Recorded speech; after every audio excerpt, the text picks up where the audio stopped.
Hello everyone, আসসালামু আলাইকুম। Julius creative ওয়ার্ল্ডে আপনাদের জানাই নতুন একটা ভিডিওতে আবারও স্বাগতম। আশা করি সকলে ভালো আছেন। আলহামদুলিল্লাহ আমি অনেক ভালো আছি। তো আজকে আপনাদের সাথে শেয়ার করব একটা বেবি ফ্রকের বুকের ডিজাইন আর কি, মিডল অংশের। তো ফ্লাওয়ারটা হবে 3D স্টিচিং টিউটোরিয়াল। তো ড্রয়িং ভিডিও এবং স্টিচিং ভিডিও দুইটাই, সেলাই টিউটোরিয়াল দুইটাই একসাথে আপনাদের সাথে একই ভিডিওতে শেয়ার করব। ভিডিওটা একটু লেন্দি, তো টেনে না দেখে অবশ্যই ধৈর্য সহকারে দেখবেন। আশা করি ভিডিওটি ভালো লাগবে। তো এই পর্যায়ে আমি ফুলটা ড্রয়িং করে নিয়েছিলাম পেন্সিল দিয়ে। এখন আমি একটা জেল পেন দিয়ে আঁকিয়ে নিচ্ছি।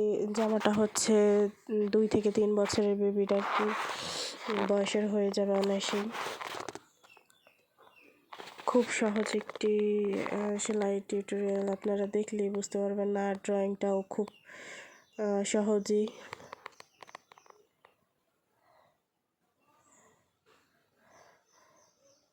তো আমি যেহেতু একটু শিখছিলাম, গত কয়েকদিন যাবত আমি ভিডিও আপলোড দিতে পারিনি, তো এখন একটু ভিডিও দিলাম আর কি। যাই হোক, আশা করি আপনাদের ভিডিওটি ভালো লাগবে। যদি ভিডিওটি ভালো লেগে যায় অবশ্যই আমার চ্যানেলটি সাবস্ক্রাইব করে দিয়ে পাশে থাকবেন।